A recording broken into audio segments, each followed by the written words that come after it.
महत्वपूर्ण गाथाएं मिली, जिनके लिए पूरा आध्यात्मिक जगत गुरुदेव श्री का ऋणी है। गुरुदेव श्री का ऋणी क्यों है? क्योंकि गुरुदेव श्री ने इनका जो रहस्य उद्घाटन किया और जिसे कल की भाषा में कहें तो दो सत्यों की तरफ ध्यान दिलाया इस गाथा में छिपे हुए। कौन से दो सत्य? एक फंडामेंटल सत्य और एक फंक्शनल सत्य। कौन से दो सत्य? फंडामेंटल सत्य और फंक्शनल सत्य। इन दो की तरफ ध्यान दिलाने के कारण जो दो बातें सामने आई वो पत्थर पर लिखी हुई लकीर की भांति कभी मिटने वाली नहीं है, टंकोत्कीर्ण है। कौन कौन सी दो बातें ख्याल में आई? जीवो एव ना अजीवा, अजीवो एव ना जीवा, कि जीव जीव ही रहता है, अजीव नहीं होता, और अजीव अजीव रहता है, जीव नहीं। बराबर ख्याल में आया कि नहीं है? ये कौन सा सत्य है? फंडा। ये देखकर अपने को पर रूप बनाने की, पर को अपना बनाने की जो अनंत अनंत अभिलाषा है, उस अनंत अभिलाषा का समापन हो जाना चाहिए। और अगर नहीं भी हो रहा है तो एटलीस्ट तत्व ज्ञान के बल से, पुनः पुनः भेद ज्ञान के बल से इस मूर्छा का, इस तंद्रा का, इस मोह का मंदता और क्रमशः अभाव करने का प्रयास करना चाहिए।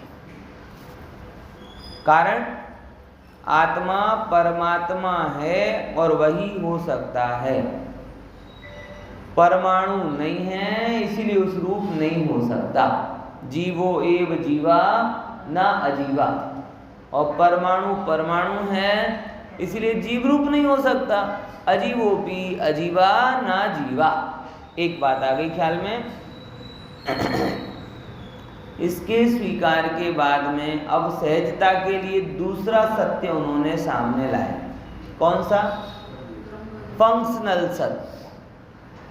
क्योंकि जीव जीव तो रहेगा, लेकिन इसकी फंक्शनिंग कैसी रहेगी? बोले सरकार तो है किसी की, लेकिन पर्दे के पीछे कोई इसे ऑपरेट कर रहा है, ऐसा नहीं। समझ में आया कि पर्दे के पीछे और मूल से लेकर शिखर तक सर्वत्र अगर कोई काम कर रहा है तो उसकी ही क्रम नियमित सत्ता है। उसी को यहाँ पर कहा कि क्रम नियमित आत्म परिणामई उत्पद्यमाना। आई कि नहीं बात समझ में? कि अगर ये बाल यहाँ इस समय ऐसे ही रहे ना हो तो ऐसे ही रहेगा। होता है कि नहीं होता? जैसे जिनके कर्ली बाल होते हैं ना, कर्ली बाल, अब वो बार बार क्या करते हैं? ऐसे ऐसे करते रहते हैं, मेरे जैसे है। लेकिन उससे होता क्या? कितनी देर रहेंगे वो? उनकी उस रूप होने की योग्यता होती है तो वैसे ही होते हैं। लौकिक में कहते तुम हमारा बाल नहीं बिगाड़ सकते, वो बात अर्ध सत्य बोलते। पूरा सत्य क्या है कि तुम तुम्हारा बाल भी नहीं बिगाड़ सकते है? ख्याल में है कि नहीं है? वो मेरा बाल बांका नहीं कर सकता। हिंदी में कहावत जैसे पूरी तरीके से कहें, वही कहावत सही है, गलत नहीं है, लेकिन कौन सी है? अर्ध सत्य है। पूर्ण सत्य क्या है कि वो मेरा तो नहीं कर सकता, मैं भी मेरा बाल बांका नहीं कर सकता। कैसी बातें कर रहे हो, हम तो अभी कंघी करके आए। ये हमें दिखा, लेकिन अगर भगवान के ज्ञान में से देखें तो जिन बालों की बैठने की योग्यता होती है उनके लिए कंघा निमित्त बन जाता है, और प्रयास के बावजूद भी जो विद्रोही प्रकृति के बाल होते हैं वो तुम्हारे लाख बिठाने पर भी नहीं बैठते। बोलेंगे हमें उड़ना मंजूर है, लेकिन तुम्हारे इशारों पर चलना मंजूर नहीं। हम देख नहीं समझे, ये पूर्ण सत्य है। क्रम नियमित आत्म परिणाम, फंक्शनल ट्रुथ। कौन सा सत्य?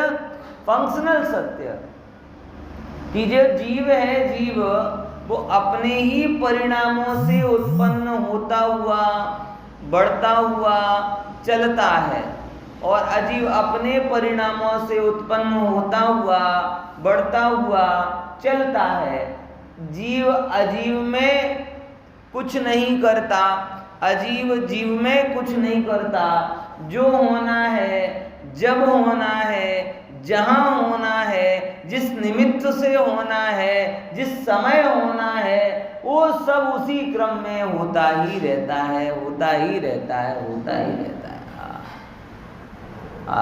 क्या मैं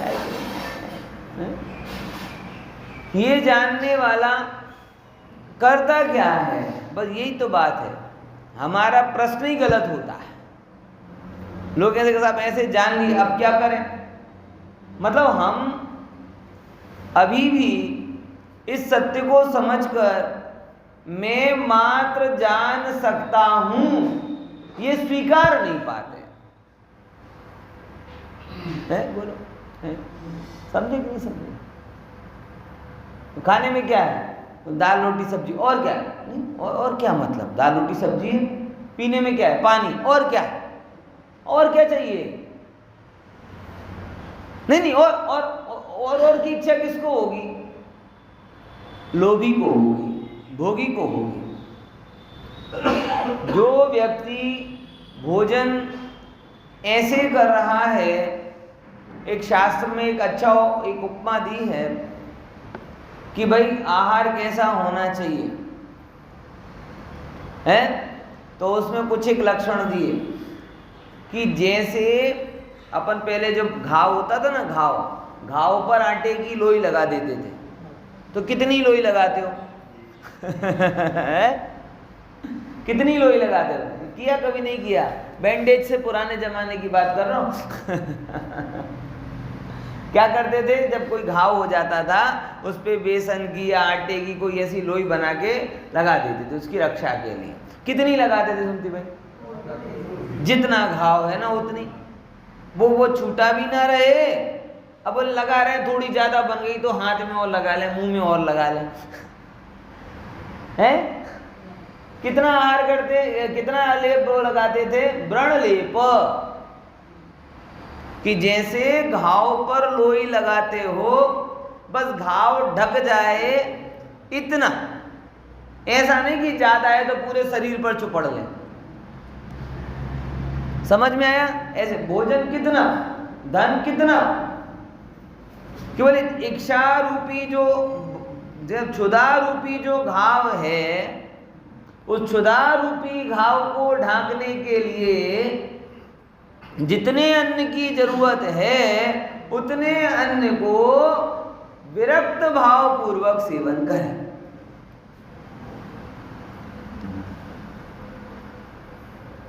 बोलो भाई, समझ रहे ना क्या बोला? क्षुधा रूपी जो घाव है उस घाव को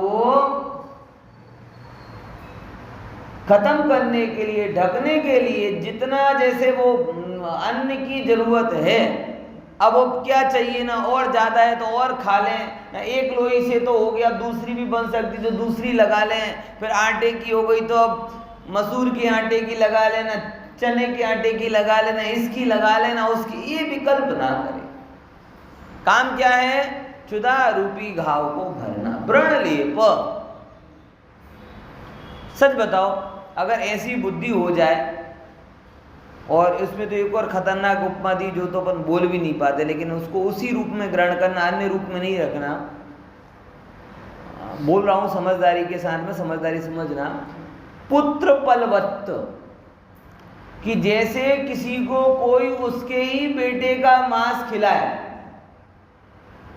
पुत्र पल, किसी व्यक्ति को उसके ही बेटे का मांस खिलाए, मजबूरी बस बंदी बनाकर कि नहीं खाना ही पड़ेगा तुझे। तो ऐसे वैसे बहुत अत्याचार हुए ना, सिखों के टाइम पे ऐसे कहा जाता था। ये कौन से सरदार कौन से थे, 4 उनके बेटे थे ना, गुरु तेग बहादुर, उनके 4 बेटों का मांस ऐसे करके उनके ही पिता के मुंह में डाला गया। ऐसा अब बताओ उसका भाव कैसा होगा।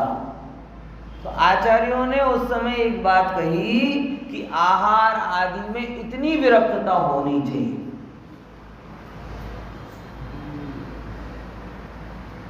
हेलो, पुत्र पलवच्च, व्रणलेपवच्च है।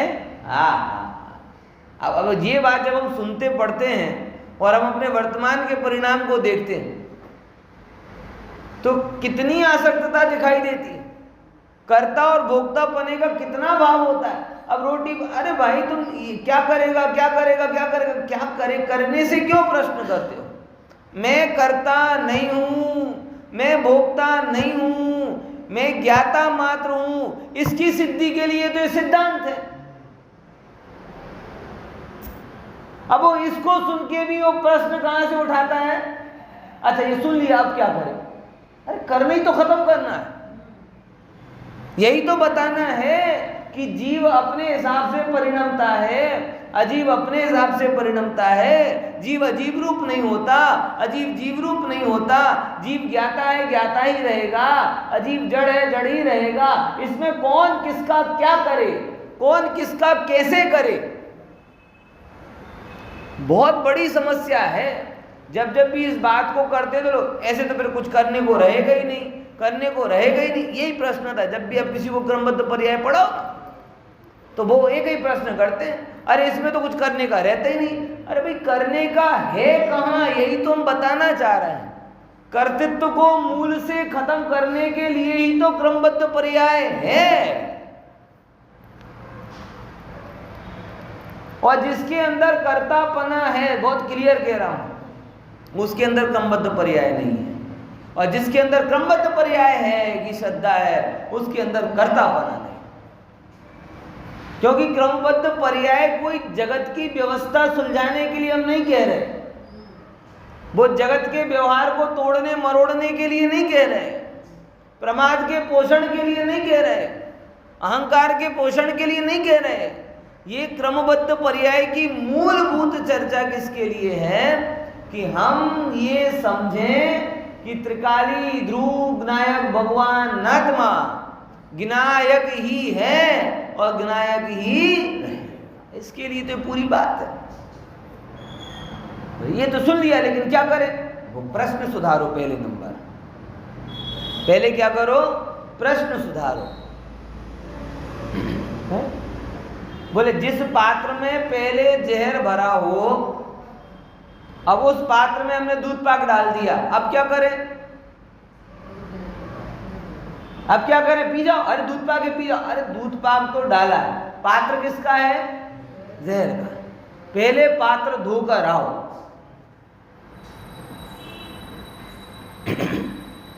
है जहर से अस्पर्शित पात्र लाओ, तब जाके उसको दूध पाक डालने का अधिकार मिलेगा।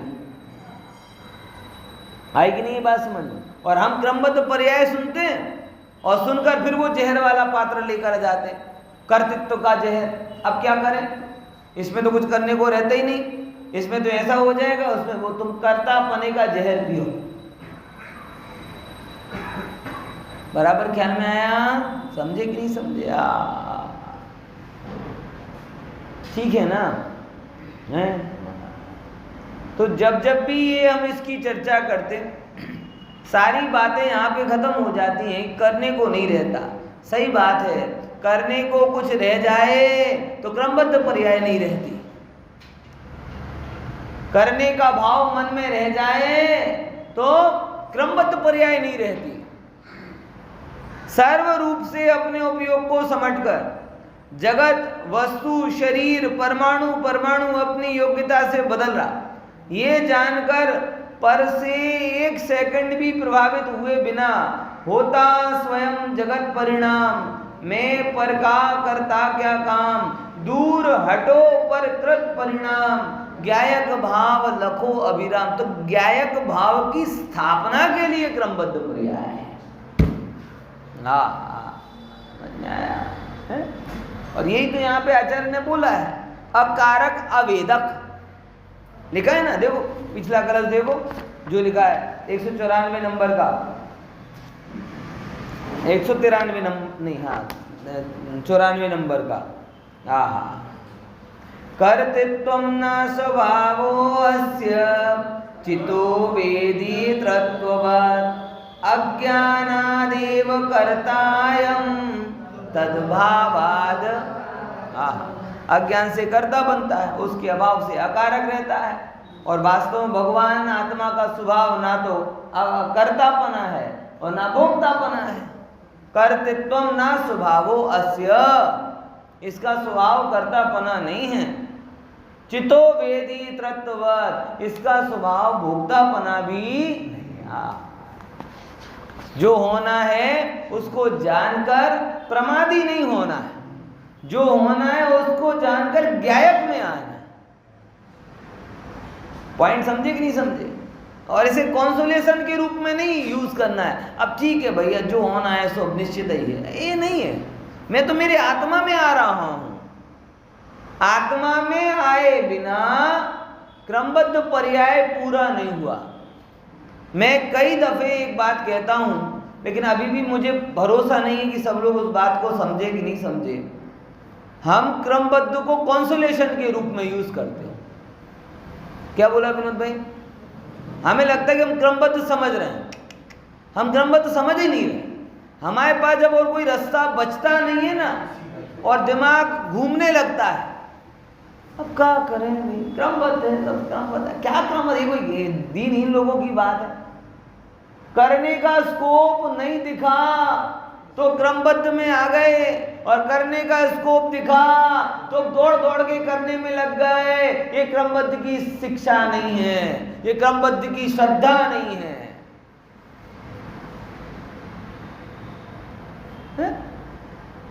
करते तो मेरा स्वभाव ही नहीं, ज्ञायक बना मेरा स्वभाव। ऐसे तो सब लोग भगवान के भरोसे छोड़ते हैं, हमने क्रमबद्ध के भरोसे छोड़ दिया, क्या फर्क पड़ा? किसी ने कर्म के भरोसे छोड़ दिया, हमने क्रमबद्ध के भरोसे छोड़ दिया, क्या फर्क पड़ा?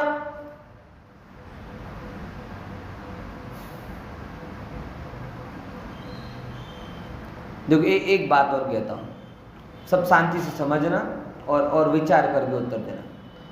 क्रमबद्ध को नहीं समझने वाला पापी भी हो सकता है, क्रमबद्ध की बात करने वाला पुण्यात्मा भी हो सकता है, और क्रमबद्ध की श्रद्धा करने वाला सम्यक दृष्टि भी हो सकता है, धर्मी भी हो सकता है। तीनों हैं, इन तीनों का आधार क्रमबद्ध बना।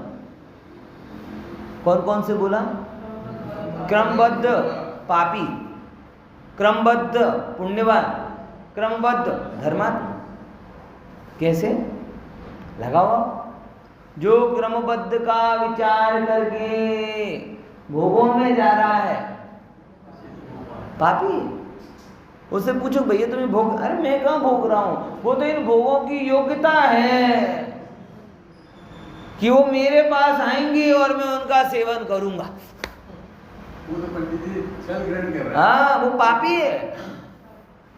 हाँ, मतलब कई बार ऐसे लोग प्रमाद में कह देते हैं, और वही रात को खाना खा रहा है, बोले रात को खाना, अरे साहब इन परमाणुओं की योग्यता ही है कि वो रात को ही मेरे ही पेट में जाने हैं। समझ में आया कि नहीं आया? है बोलो। ये कहलाए क्रमबद्ध पापी। ये कौन कहलाए? क्रमबद्ध पापी। दूसरा कौन बोला कि जो क्रमबद्ध को थोड़ा श्रद्धा के साथ नहीं जोड़ रहा, सांत्वना के साथ जोड़ रहा है। किसके साथ? सांत्वना के साथ। भाई अब कहते हैं साहब क्या करें, सब अब देख लिया, डॉक्टर ने भी कह दिया है कि अब हमारा कोई बस नहीं है, अब दवा की नहीं दुआ की जरूरत है, बराबर। अब ये जीव कौन है? ये आर्त ध्यान से बचने के लिए, रौद्र ध्यान से बचने के लिए भवितव्यता का विचार कर रहा है। तो आर्त रौद्र जन्य पाप तो नहीं बांध रहा, बराबर, और ये धर्म ध्यान या होनहार का विचार करके पुण्य बांध रहा है। तो ये कॉन्सोलेशन वाला जो है ना, ये फर्स्ट एड के जैसे यूज करने वाला, ये क्रमबद्ध के द्वारा पुण्य बांध रहा है, एक क्रमबद्ध के द्वारा पाप बांध रहा है, एक क्रमबद्ध के द्वारा पुण्य बांध रहा है।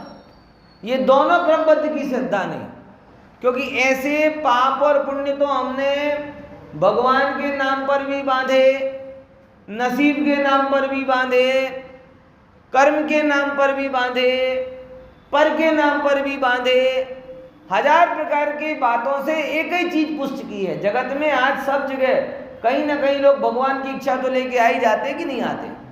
क्या उन्हें कुछ समझ में नहीं आता? अब क्या करें, दिमाग पागल हो जाएगा अगर वो नहीं रोकेंगे तो। क्या भाई भगवान की इच्छा है, उसका बुलावा आ गया तो कौन टाल सकता है? ऊपर वाले को भी अब अच्छे अच्छे आदमियों की जरूरत होती है ना। जब कोई कम उम्र में मरण होता है तो कैसे सांत्वना देते हो उसको भी अच्छे अच्छे आदमियों की जरूरत होती है ना, इसलिए जल्दी बुला लेता है उनके, उसके लोग, हाँ सही बात है। ये सब कॉन्सोलेशन की बात है, सांत्वना की बात है। लेकिन क्रमबद्ध पर्याय की एकमात्र श्रद्धा है, वो कौन सी? कि क्रमबद्ध पर्याय में जगत का विचार ना करके, जगत के संबंधी जो मन में विचार होते हैं उन विचारों का भी विचार ना करके, जगत को और जगत के संबंध से निमित्त से होने वाले विचारों को जानने वाले एक ज्ञायक भाव में लीन होता है, तो क्रमबद्ध के द्वारा पूर्ण रूप से अकर्ता होकर पर्याय अपनी तरफ ढलती है, और अपनी तरफ ढलती है तो भगवान आत्मा का अनुभव आता है, और जब अनुभव होता है उसे कहते हैं क्रमबद्ध का स्वाद हुआ। आई कि नहीं बात समझ है? बराबर की नहीं, कच्ची पक्की। मैं सच बता रहा हूं, मैं अभी तक बहुत कम लोगों से वर्षों से क्रमबद्ध पर्याय की चर्चा कर रहा हूं, या हम सब मुमुक्षु तो उसी में पले बड़े, लेकिन उसके बावजूद भी हम कॉन्सोलेशन के लेवल से ऊपर नहीं जा पाए।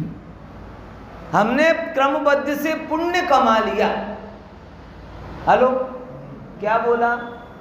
क्रमबद्ध से क्या कमा लिया? कदाचित भले पाप ना कमाया हो, इतनी खराब कच्ची श्रद्धा, खराब श्रद्धा नहीं हमारी कि क्रमबद्ध के नाम पर पापों में गए हों, और वो गए हों उनको मैं नजर नहीं कर रहा, ऐसे पापियों को अधिकतम हमने यूज किसमें किया? क्रमबद्ध के नाम से पुण्य कमाया, पुण्य कमाया।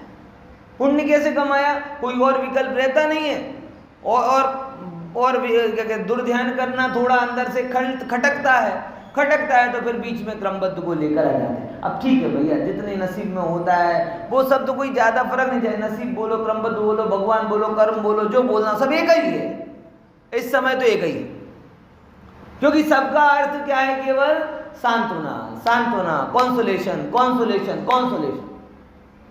पुण्य कमा लो। पुण्य कमाने की दृष्टि ना भी हो तो भी पवित्रता अगर आ रही है, मंदता आ रही है, तो पुण्य ही हो रहा है, और क्या हो रहा है? गुरुदेव ने इसके लिए नहीं बताया, इसके लिए तो ऑलरेडी इतनी सारी चीजें थी। अगर पुण्य कमाना था तो भगवान का सहारा लेना क्या बुरा था? पुण्य कमाना था तो कर्मवादी बनकर बात करना क्या बुरा था? अब नसीब भाग्यवादी बनकर बात करना क्या बुरा था? चाहे कर्मवादी बोलो, चाहे भाग्यवादी बोलो, चाहे ईश्वरवादी बोलो, तीनों का अल्टीमेट गोल तो किस पे आ रहा है बावन भाई? अब क्या करें भैया, अब क्या करें भैया, अब जो है सो है, भगवान है गम्यू है खरू। हमारा एक मित्र बार बार ऑफिस में एक डायलॉग बोलता है, क्या है? भगवान है गम्यू है खरू, भगवान है गम्यू है खरू। हाँ, है तो सही है ना वो? तो अगर ये ही करना था तो वो ईश्वरवादी श्रद्धान कहाँ बुरा था? कर्मवादी श्रद्धान, अब जैसा हो जाए भैया क्या कर सकते हैं, वो कर्मवादी श्रद्धान कहाँ बुरा था? वो भाग्यवादी श्रद्धान कहाँ बुरा था? अब जो नसीब में है वो तो आ ही जाता है। हेलो, तो अगर यही करवाना था तो ऑलरेडी 3-4 विचारधाराएं तो चल ही रही थी, उनसे ही काम चला लेते। ये नई बात करने की जरूरत क्या रही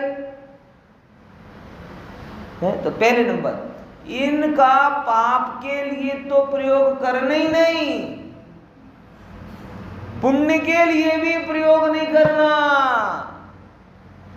इसका प्रयोग तो कर्तृत्व के मूल को अभाव करने के लिए करना। और वो कैसे? गुरुदेव बहुत अच्छे से इसका खुलासा करते हैं कि जिसे जरा सा भी कर्तृत्व रहता है तो पर्याय उस भार से पर की तरफ ढलती। क्या बोला? यहां पर ना तराजू तराजू बराबर, और तराजू में जरा सा भी इस तरफ वजन हो जाए तो पर्याय के वो जो उसका है ना पलड़ा, वो किस तरफ ढलेगा? जहां वजन होगा। तो कर्ता भाव का वजन पर्याय को नियम से किसकी तरफ ढालता है? पर की तरफ लेकर। हेलो, अब जब तक ये वजन हटाओगे नहीं, ये वाला पलड़ा नीचे आएगा। समझ रहे? फिर से दृष्टांत बैठ रहा है ना,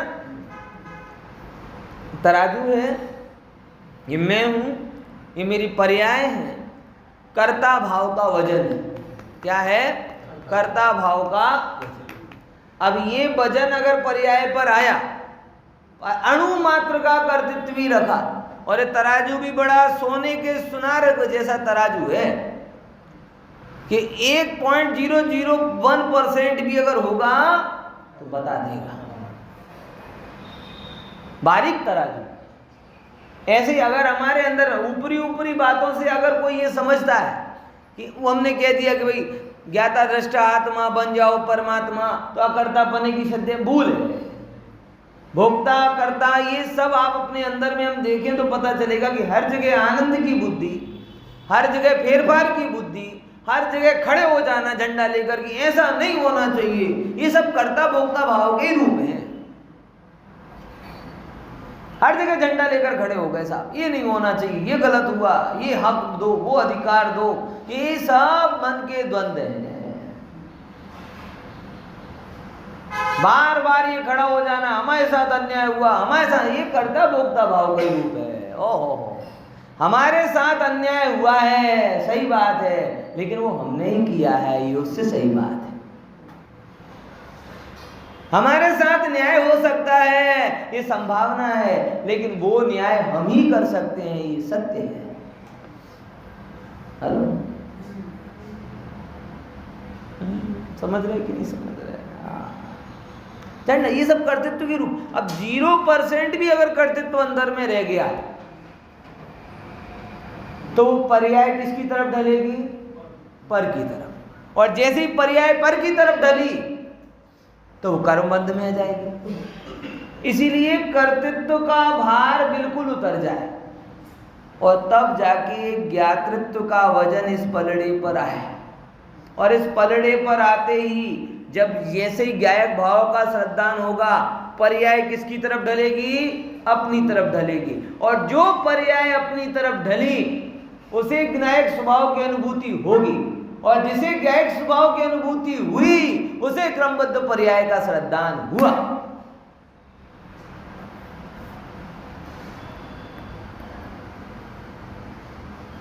बोलो, है बोलो, आई कि नहीं बात समझ में? है बचपन से लेकर बुढ़ापे तक है सबने क्रमबद्ध पर्याय की चर्चा सुनी।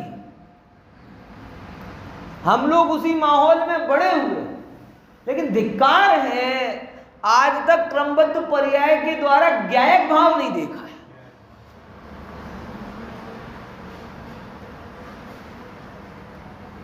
क्रमबद्ध पर्याय को छोटी छोटी चीजों में लगा दिया। अब कहीं 5 रुपए का नुकसान हो गया सब्जी में, अब ठीक है, अब होगा क्रमबद्ध पर्याय महंगी, अरे 5 रुपए बचाने के लिए तुम क्रमबद्ध पर्याय यूज कर रहे हो, और कोई उपाय दिखता नहीं है? ठगे से महसूस करते हो तो भाई क्या करो, हम ठगे नहीं है, वो तो होनहार थी, ऐसे करके पॉलिश कर दी। ज्ञायक को देखने के लिए क्रमबद्ध पर्याय लगाओ। रोटी काहे जल गई? क्रमबद्ध पर्याय थी रोटी की जलने की। अच्छा, अच्छी बन गई तो मैंने बनाई, जल गई तो क्रमबद्ध पर्याय ने जलाया, और अच्छी बन गई तो बड़े जोरदार हूं। व्यवस्था बिगड़ी तो क्रमबद्ध पर्याय ने बिगाड़ी, और वेल मैनेज है तो मेरा मैनेजमेंट पावर। रोग हमेशा क्रमबद्ध पर्याय से आता है, और बॉडी मेहनत से बनती। कभी किसी ने बोला कि क्रमबद्ध पर्याय से मेरी बॉडी बन गई, क्रमबद्ध पर्याय से मेरा शरीर वेल मेंटेन है? हाँ, बीमारी होगी, अब क्या करें, इतना ध्यान तो रखते हैं, होनहारी होगी उसकी बात, बस इसी में लगे हो पूरी जिंदगी है। समझ ही नहीं रहे। मैंने आपको पहले बोला, फिर से समझ लेना, अगर यही करवाना होता तो ईश्वरवाद पर्याप्त था, कर्मवाद पर्याप्त था, भाग्यवाद पर्याप्त था। ये क्रमबद्ध पर्याय वस्तु का जो अपन 2 दिन से 3 दिन से चर्चा कर रहे हैं, फंडामेंटल ट्रुथ, फंक्शनल ट्रुथ, ये बताने की जरूरत क्या थी? सांत्वना तो वो भी दे देते हैं।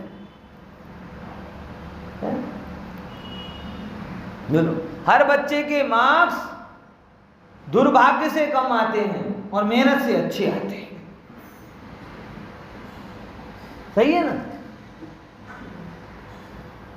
है बोलो। पंडित जी का प्रवचन खराब हो तो वो गला खराब हो गया, आज रात को नींद बराबर नहीं आई, तबीयत खराब थी, इसीलिए प्रवचन खराब हुआ। और अच्छा हुआ तो कितना पढ़ता हूं मैं, कितना विचारता हूं, तब जाके अच्छा हुआ। है सही है ना?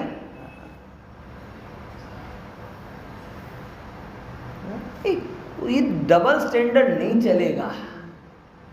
ये डबल स्टैंडर्ड मतलब स्टैंडर्ड कपट है। डबल स्टैंडर्ड क्या है? ये कपट है, श्रद्धा नहीं है। बोलो, विचार करके देखो। है हानि दुर्भाग्य से हो गई, पाप के उदय से हो गई, लाभ बुद्धि से हुआ है, ये चलेगा? हानि कैसे हुई?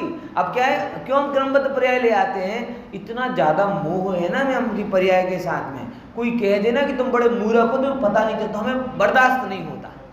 तो एक्चुअल में कोई हमें मूर्ख ना कह जाए, इसके लिए क्रमबद्ध पर्याय लेकर आ गए। नहीं तो कोई कह देगा तुम्हें तो कोई अक्ल ही नहीं है, भान ही नहीं पड़ता, तुम्हें तो कहाँ इन्वेस्ट करना चाहिए, नुकसान हुआ तो हुआ कैसे? तो क्रमबद्ध पर्याय किसके लिए यूज की हमने? भगवान बन जाए इसके लिए? बोले नहीं, मूर्ख सिद्ध ना हो जाए। अब वो क्या करे, नसीब खराब होता है ना। वो होनहार में ऐसे ही लिखा था तो बुद्धि वैसी हो गई। अच्छा, ये इसमें प्रॉब्लम नहीं है। जब अच्छी होती तब भी ये विचारते ना कि होनहार में भला होना लिखा था, इसलिए बुद्धि अच्छी हुई, तब कहलाती संतुलित दृष्टि। तब सच्चे अर्थ में अपन उसको एक्चुअली पवित्रता के रूप में यूज करते। और उससे भी आगे जाके हानि और लाभ मेरे में है ही नहीं, मैं तो विनायक मात्र था हूं और बोलो, विचार करके देखो।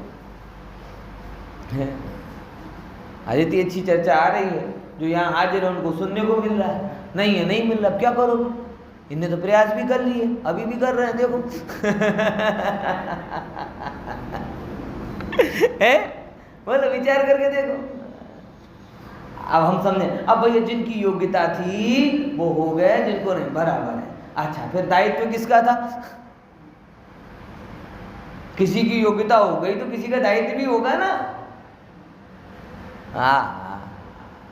अब वो बोला जाते हैं दायित्व से बचने के लिए योग्यता पर ढोल दो, जिम्मेदारी से बचने के लिए दूसरों पर कर दो। ये चीजें कपटपूर्ण। क्रमबद्ध पर्याय का ओरिजिनल यूज इतना है, जिसे अभय जी भाई साहब ने बहुत अच्छे तरीके से मंगलाचरण में लिखा है। कौन सी लाइन मुझे बहुत प्यारी लगती है? पर्यायों से दृष्टि पलटती, बोलो। पर्यायों से दृष्टि पलटती, भासित हो गायक भगवान, भासित हो गायक भगवान। वस्तु स्वरूप बताया तुमने, सत सत वंदन गुरु कहान। वस्तु स्वरूप बताया तुमने, सत सत वंदन गुरु। ये मंगलाचरण की लाइन सबसे जोरदार है। बाकी तो सब जब जिसका जिसमें जिस स्थल में ये बातें, तो ईश्वरवादी भी बोलते हैं, वो बस ईश्वर के नाम से बोलते हैं। कर्मवादी भी बोलते हैं, वो कर्म के नाम से बोलते हैं। भाग्यवादी भी बोलते हैं, वो भाग्य के नाम से बोलते हैं। लेकिन अगर ये बात गुरुदेव ने और समय सार में और अमृतचंद्र आचार्य ने लिखी है, तो ये ईश्वर, कर्म और भाग्य के बल से नहीं बोली। उन्होंने किस आधार पर बोली? पर्यायों से दृष्टि पलट, भासित हो गायक भगवान। गायक भगवान भासित होने लगे और वस्तु स्वरूप बताया तुमने, शत शत वंदन गुरु। क्रमबद्ध पर्याय की बात सुनकर पर्याय से दृष्टि हटी नहीं, क्रमबद्ध पर्याय की बात सुनकर गायक भाव पर दृष्टि डटी नहीं, तो हमने क्रमबद्ध पर्याय का भली भांति उपयोग नहीं किया। कर्तृत्व का भार हटे, ज्ञातृत्व के भार से परिणति अंदर में ढले और भगवान आत्मा ज्ञायक ही है ये अनुभव में आए, तब जाके क्रमबद्ध पर्याय की श्रद्धा हुई, ये कहलाए। ख्याल में आया? समझे कि नहीं समझे? कि नहीं मारे? अब आप विचार कर लेना कि हमने जिंदगी में, दुनिया हमें क्रमबद्ध पर्याय वाला बोलती हो, कोई फर्क नहीं पड़ता, लेकिन हमने क्रमबद्ध पर्याय से ज्ञायक सिद्ध किया कि क्या सिद्ध किया, ये हमारे लिए मूलभूत प्रश्न है। गुरुदेव तो नहीं तो कहते थे, उनके निकटवर्ती जो बहुत सारे लोग थे, जो बहुत विद्वान थे, प्रसिद्ध थे, तो भी कह देते थे जाहिर में, इन्हें क्रमबद्ध पर्याय वैसी नहीं, एम ज कहता था, इन्हें क्रमबद्ध पर्याय वैसी नहीं। केम? जेने वैसे एनो कर्तृत्व तो बैसी जाए, जेने क्रमबद्ध पर्याय वैसे एनो कर्तृत्व तो बैसी जाए, જ્ઞાતૃત્વ પ્રબળ થાય અને પછી એના બલથી અનુભૂતિ લઈને ઊભો થાય। ખબર પડી? ફરીથી બોલો। જેને ક્રમબદ્ધ પર્યાય બેસે એનો કર્તૃત્વ બેસી જાય, જ્ઞાતૃત્વ પ્રબળ થાય અને એના બલથી એ અનુભૂતિ લઈને ઊભો થાય, ત્યારે क्रमबद्ध पर्याय बैसी एम कहवाय। बाकी तो सब चल रहा है, सांत्वना की पट्टी लपेटे जा रहे हैं और उसे क्रमबद्ध पर्याय का ऑपरेशन कह रहे हैं। पाटापिंडी का नाम थोड़ी क्रमबद्ध पर्याय, पाटापिंडी है जो हम कर रहे हैं। पाटापिंडी तो, और ये ऑपरेशन की बात चल रही थी, तुम पाटापिंडी पर लेके आ रहे हो। पाटापिंडी समझ गए ना, ये चलता है, डॉक्टर रोग हुआ लगा दो, पट्टी लगा दी। ये कॉन्सुलेशन की क्या कीमत है, बैंडेज की क्या कीमत है? ऑपरेशन है क्रमबद्ध पर्याय, और हमने उसको क्या कर दिया, फर्स्ट एड बना दिया। और गजब है, जो डॉक्टर ऑपरेट कर सकता है उसके पास बैंडेड लगवा के आए और कहा कि हमने इस डॉक्टर का पूरा पूरा उपयोग कर लिया। हेलो, बैठी बात। जो डॉक्टर, वर्ल्ड का बेस्ट सर्जन, एकमात्र डॉक्टर जो दिन में जिसके हाथ में कहो कि जादू है, मैजिक है, लौकिक में कहते भगवान की कृपा कई डॉक्टर के बारे में कहते ना, पर इसके हाथ में तो क्या है, भगवान की कृपा, कभी बिगड़ता ही नहीं। ऐसा ऑपरेशन करने वाला हो, उसके बाजू में आप अपने रोग, और आपके पास में रोग भी हो, और आप उसके पास गए, बोले साहब हमारा बहुत नसीब है कि हमें आपका सौभाग्य मिला, एक काम करो हमारे रोग पर बैंडेज लगा दो, हमारे घाव पर बैंडेज लगा दो। और उसने बैंडेज लगा दी और धन्य हो गए, धन्य हो गए, धन्य हो गए, धन्य हो गए, धन्य हो गए, और कह के वापस धन्य हो गया है। अरे डॉक्टर ने स्पर्श कर लिया, डॉक्टर ने बैंडेज लगा दी, इसके लिए था वो डॉक्टर, इसके लिए था।